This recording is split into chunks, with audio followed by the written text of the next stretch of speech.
দেখছেন চ্যানেল 9। প্রণব সাহাপু আপনাদেরকে আমন্ত্রণ জানাচ্ছি। প্রতি রাত 11টায় এই আয়োজন নিয়ে হাজির হই। আজকে একটি বিশেষ দিন। আপনারা জানেন যে প্রধানমন্ত্রী শেখ হাসিনা 2007 সালে 111 সরকার, অর্থাৎ সেই সময় চাপিয়ে দেওয়া সরকার, সেই সরকার তাকে যে গ্রেপ্তার করেছিল সেই দিনটিতে, অর্থাৎ আজকের দিনটে তিনি মুক্তি পেয়েছিলেন, মানে তার কারামুক্তি হয়েছিল জনগণের দাবির প্রেক্ষিতে। আমরা এই দিনটি নানাভাবে স্মরণ করছি, সারা দেশে দিনটি পালিত হচ্ছে। আমরা একটু পিছন ফিরে দেখার চেষ্টা করব সেদিনের সেই বিষয়গুলো, যে চেপে বসা একটা সরকার কিভাবে গণতন্ত্র রুদ্ধ করেছিল। আমরা একটু কথা বলার চেষ্টা করব। আমরা দুজনকে আমন্ত্রণ জানিয়েছি, তার আগে জানিয়ে দেব বিষয়টি।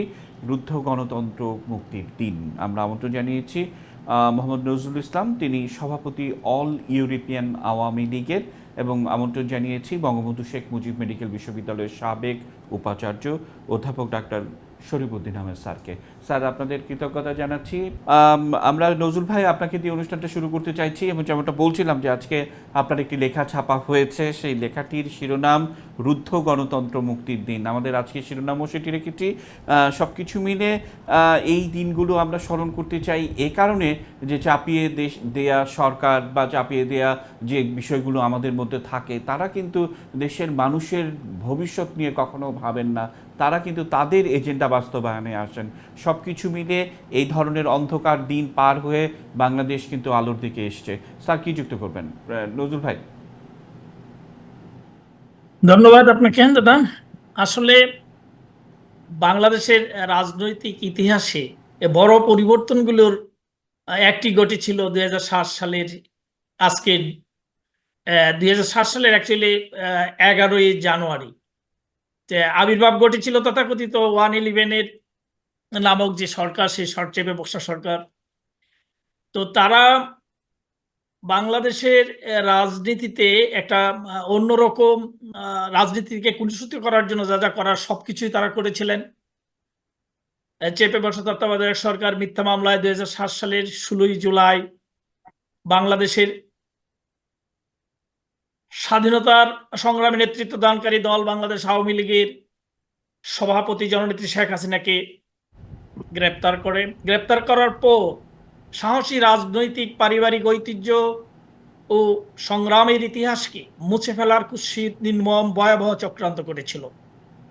এই প্রতিক্রিয়াশীল চক্র চেষ্টা করেছিল সংকীর্ণ রাজনীতির হীনমন্যতার ছদ্মাবরণে বঙ্গবন্ধু কন্যার ভাবমূর্তি নস্যাৎ করতে। তারা রাজনৈতিক নিষ্ঠুর প্রতিহিংসাপরায়ণতা ও চক্রান্তের জাল বিছিয়েছিল সুগোপনে।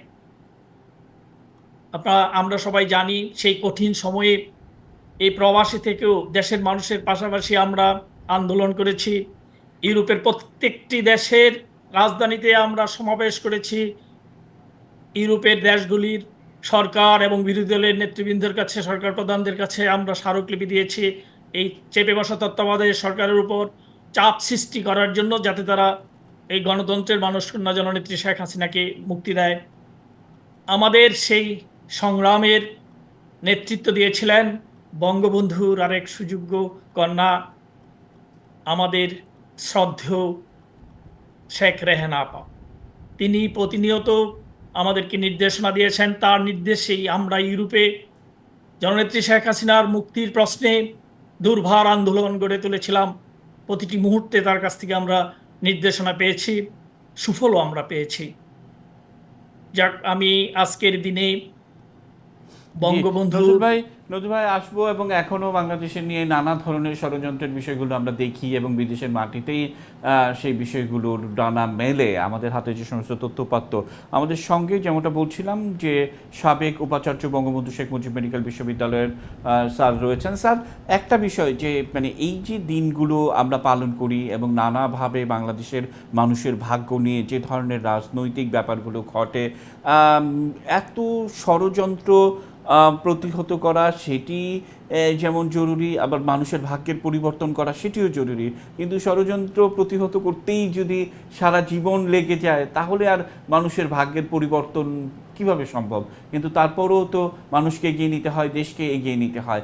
সেই অভিজ্ঞতা সে সময়ে আপনারাও তো নানাভাবে নানা পর্যায়ে সম্পৃক্ত ছিলেন। সেই ধারাবাহিকতায় কি যুক্ত করবেন শরীফুদ্দিন স্যার?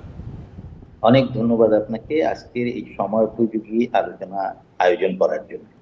আমরা এই দেশে গণতন্ত্র কতভাবে রুদ্ধ হয়েছে তা আমরা অনেকেই যারা জানি, স্বাধীনতা সময় থেকে যারা আমরা এর সাথে সম্পৃক্ত। আপনি জানেন, বঙ্গবন্ধুকে হত্যা করেই প্রথম আমাদের দেশের, বাংলাদেশের স্বাধীনতার পরে গণতন্ত্রকে রুদ্ধ করার চেষ্টা করা হয়। জাতির পিতার প্রতি শ্রদ্ধা জানিয়ে বলতে চাই, তার এই দেশে তার সুযোগ্যা কন্যাকে, আপনি জানেন মাননীয় প্রধানমন্ত্রীকে কতবার হত্যা করার চেষ্টা করা হয়েছে, কেন? গণতন্ত্র রুদ্ধ করার জন্য। আমরা তাকে 81 সালে আসতে দেওয়া হবে না, তাকে তার বাবার 32 নম্বর বাড়িতে উঠতে দেওয়া হবে না, এমনি করে অনেকবার। ইভেন আপনি লাল দিঘির ময়দানের কথা জানেন, আপনি গোপালগঞ্জে গ্রেনেড স্থাপন এবং সেখানকার বোমা পুঁতে রাখার খবর জানেন। এমনকি 2004 সালের 21শে আগস্ট বঙ্গবন্ধু কন্যাকে এবং আওয়ামী লীগকে টোটালি নিশ্চিহ্ন করে দেশে পাকিস্তান বানানোর যে ষড়যন্ত্র, সব কিছুকে মোকাবেলা করে মাননীয় প্রধানমন্ত্রী যে মুহূর্তে এই দেশের গণতন্ত্র কেন, এই দেশটাকে যারা বিক্রি করে দিয়েছিল, যারা এতিমের অর্থ আত্মসাৎ করেছিল, 2001 থেকে 2006 পর্যন্ত আপনারা জানেন, একটা বাড়িতে উঠানের এবং সেই ফাহিমা, পূর্ণিমা, এদের কথা আমরা সব জানি। এ দেশটাকে ধ্বংস করার জন্য আমি জানি জামাত, বিএনপি সহ যেভাবে ষড়যন্ত্র চলেছিল, সেই ষড়যন্ত্র অব্যাহত ছিল।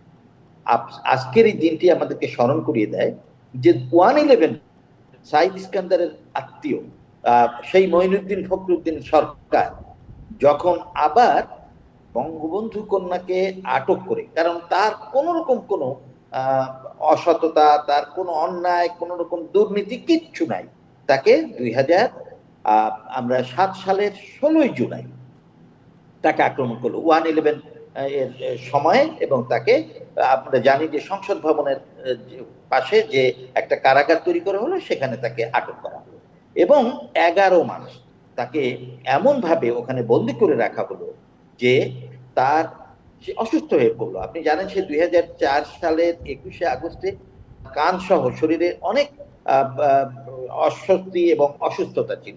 তারপরে যখন এই 1/11 এর সময় তাকে আবার জেলখানায় মানবিক জীবনযাপন করতে হয়েছে, তখন তিনি আবার অসুস্থ হয়ে পড়েন এবং তার সেই অসুস্থতার সময় আমরা Bangladesh medical association, Bangabandhu Sheikh Mujib medical বিশ্ববিদ্যালয়, ঢাকা বিশ্ববিদ্যালয় সহ প্রগতিশীল সকল সংগঠন যখন, এবং রাজনীতিবিদরা, আওয়ামী লীগের সহযোগী সংগঠন আওয়ামী লীগ সহ সবাই যখন আস্তে আস্তে করে মাঠে নামলো, আপনারা জানেন যে 2008 সালের আজকের এই দিনে 11ই জুন বঙ্গবন্ধু কন্যা মাননীয় প্রধানমন্ত্রীকে তারা বাধ্য হয় তার কারাগার থেকে মুক্তি দিতে। এবং এরপরে আরো জানেন আপনারা যে এই গণতন্ত্র পুনরুদ্ধার করতে গিয়ে যে সংগ্রাম, যেটা একের পর এক চলেছে, আমাদের উপরে অমানসিক অত্যাচার হয়েছে, বঙ্গবন্ধু কন্যাকে দেশের বাইরে থেকে আবার আসতে দেবে না বলে তারা কিন্তু ষড়যন্ত্র করেছিল, আপনারা জানেন। এবং তখন ওই যে -2 ফর্মুলা, তারপরে বঙ্গবন্ধু কন্যা যেহেতু দেশের চিকিৎসা, দেশের বাইরে মুক্তি নিয়ে দেশের বাইরে গিয়েছেন, আবার তাকে আসতে দেবে না বলে ষড়যন্ত্র করেছিল। কিন্তু সকল ষড়যন্ত্রকে মোকাবেলা করার জন্য এদেশের মানুষ কিন্তু সবসময় সোচ্চার, এবং তারই ফলশ্রুতিতে 2008 সালের 29শে ডিসেম্বর 2/3 সংখ্যাগরিষ্ঠতা নিয়ে মাননীয় প্রধানমন্ত্রী নতুন ভাবে নির্বাচিত হন এবং 1/11 সরকার বা জামাত বিএনপির পৃষ্ঠপোষকতার সরকার বঙ্গবন্ধু কন্যাকে থামিয়ে রাখতে পারেনি। এদেশের মানুষও তার হাত ধরে দেশের উন্নয়নের পথ একের পর এক এগিয়ে নিয়ে গেছে, এবং এই কারণেই, নানা কারণে এই দিনটি গুরুত্বপূর্ণ। আমরা বলছি রুদ্ধ গণতন্ত্রের মুক্তির দিন। নজরুল ভাই, আপনার কাছ থেকে একটু শোনার চেষ্টা করব যে এই যে আমরা বলছি রুদ্ধ গণতন্ত্রের মুক্তির দিন, এবং গেল 1.5 দশকে বাংলাদেশের যে এগিয়ে যাওয়ার যে চিরন্তন চিত্রগুলো, গ্রামীণ অর্থনীতি থেকে শুরু করে সর্বত্র আমরা দেখি, এটা থেকে অবশ্যই আমরা বঞ্চিত হতাম যদি আজকের দিনে অন্য কিছু ঘটতো। সেই ধারাবাহিকতায় এই যে বাংলাদেশের এগিয়ে যাওয়া, এটাকে আপনি কিভাবে দেখেন? নজরুল ভাই, আপনার কাছে প্রশ্ন রাখছি, একদম ছোট্ট একটা বিরতি নিয়ে ঘুরে এসে আপনার কাছ থেকে শুনবো। নিচ্ছি ছোট্ট বিরতি, আমাদের সঙ্গে থাকুন।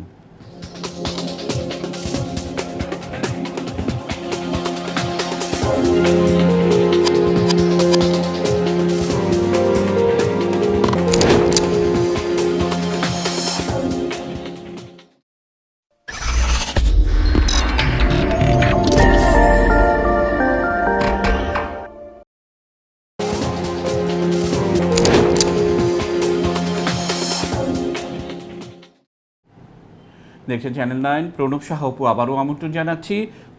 আমরা কথা বলছি রুদ্ধ গণতন্ত্র মুক্তির দিনে। নজরুল ভাই প্রশ্ন রাখা ছিল, উত্তরে কি জানাবেন? ধন্যবাদ আপনাকে।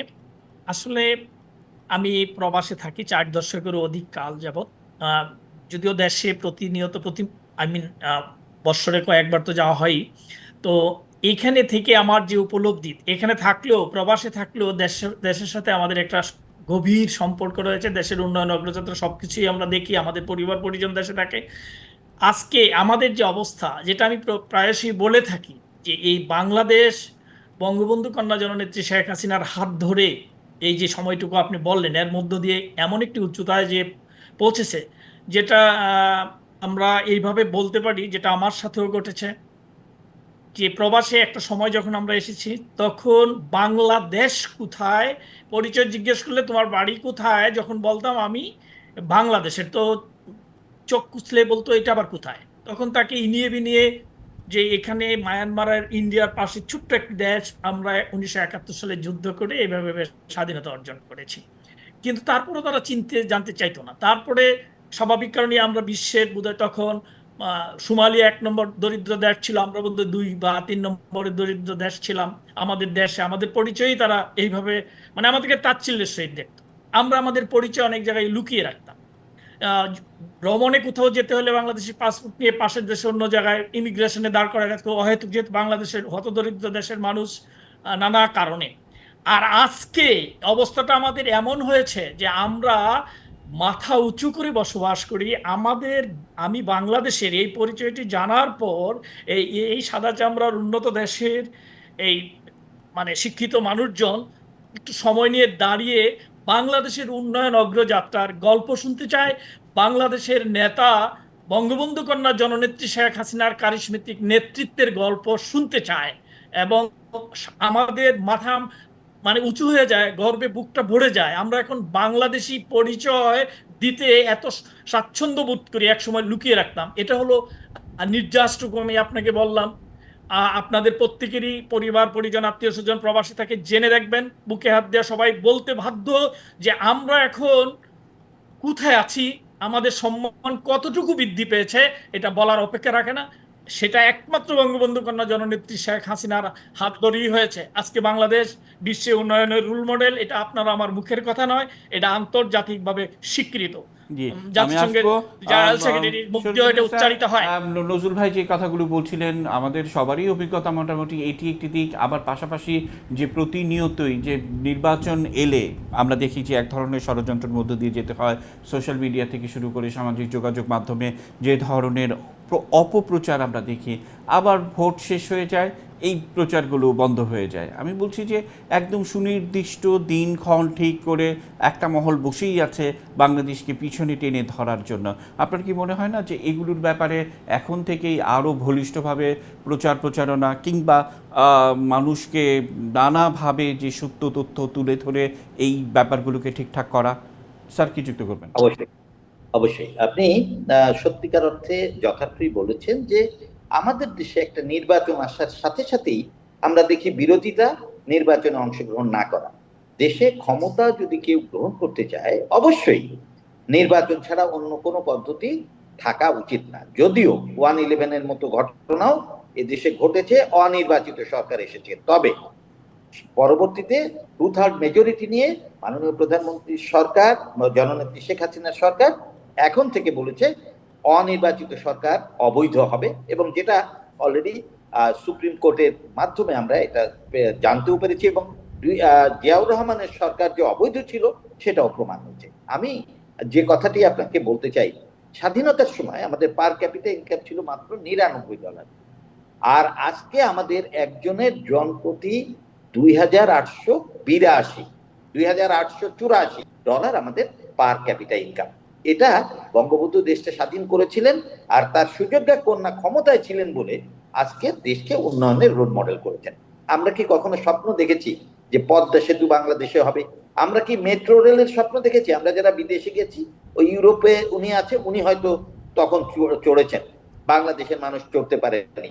আজকের আমরা মেট্রো রেল, আজকে আমাদের এক্সপ্রেসওয়ে, আজকে আমাদের থার্ড টার্মিনাল, আজকে আমাদের পায়রা বন্দর, আমি মনে করি সবকিছুই বাংলাদেশকে এমন এক পর্যায়ে নিয়ে গেছে যে আমরা আমাদের দেশকে উন্নয়নের রোল মডেল করতে পেরেছি। কিন্তু ষড়যন্ত্রকারীরা কিন্তু বসে নাই, তারা একের পর এক এই ষড়যন্ত্র অব্যাহত রাখে এবং আমাদের এই উন্নত জীবন ব্যবস্থার বিরুদ্ধে তারা ষড়যন্ত্র করে। যদি নির্বাচনটা সুষ্ঠুভাবে, আপনি সত্যিকার ভাবে বলছিলেন যে আমরা এর জন্য কি করতে পারি, যারা নির্বাচন করবে না ভবিষ্যতে, আমার মনে হয় নির্বাচন কমিশন এমন আইন করতে পারে যে একবার বা দুইবার যে দল নির্বাচন করবে না সেই দল আর ভবিষ্যতে দলীয় ভাবে কোনো নির্বাচন করতে পারবে না। দ্বিতীয় আরেকটা বিষয় করতে পারি আমরা, যে নির্বাচন ছাড়া রাজনৈতিক দল থাকবে না। এইসব আইন কানুন করে নতুন করে প্রত্যেকের মধ্যে একটা সচেতনতা যদি আমরা বৃদ্ধি করতে পারি, তাহলে মানুষের মধ্যে যে একটা অশান্তি, যে অনিশ্চয়তা, যে হতাশা, এ দূর হবে। কারণ নির্বাচন আমরা একেবারে শেষ পর্যায়ে, নজরুল ভাই আমরা অনুষ্ঠান শেষ করব, শেষ কথায় কি যুক্ত করবেন? 1 মিনিট সময় আপনি পাবেন নজরুল ভাই। ধন্যবাদ দাদা, আপনাকে বিশেষ করে আপনাকে বিশেষভাবে ধন্যবাদ জানাই। আজকের এই আমাদের জন্য স্বাভাবিক কারণে এটা একটা ঐতিহাসিক দিন। এই দিনে আপনি আয়োজন করেছেন, আমাদেরকে যুক্ত করেছেন, ধন্যবাদ এবং কৃতজ্ঞতা জানাই। সেই সাথে শুধু আমার এই কথাটুকুই বলার যে বাংলাদেশের উন্নয়ন অগ্রযাত্রা প্রশ্নে যে ষড়যন্ত্র অপপ্রচার চলছে তার নিয়ন্ত্রণ হচ্ছে ইউরোপে বসে, এটা আপনারা সবাই জানেন। আপনারা দেখেছেন গত কদিন আগে ডয়েচে ভেলে একটি প্রতিবেদন, এই প্রতিবেদনটি কিন্তু যে সাংবাদিক যিনি করেছেন তিনি করেননি, তাকে দিয়ে ফরমাইশি ছিল, এটা করানো হয়েছে। আমরা ইউরোপে থাকি, আমরা বিভিন্নভাবে এর প্রতিবাদ করার চেষ্টা করছি। অতীতেও তাসনিম খলিল, ডক্টর পিনাকি ভট্টাচার্য, তাদের বিরুদ্ধে আমরা এখানে মামলা করেছি, মানে আনুষ্ঠানিকভাবে যে মামলা করেছি দুটো দেশই। সো এখনো কার্যক্রম চলছে এসব নিয়ে, এসব ষড়যন্ত্রের বিরুদ্ধে প্রয়োজনীয় আইনি ব্যবস্থা আমরা নিচ্ছি ইউরোপিয়ান আওয়ামী লীগের পক্ষ থেকে, এগুলি জারি আছে।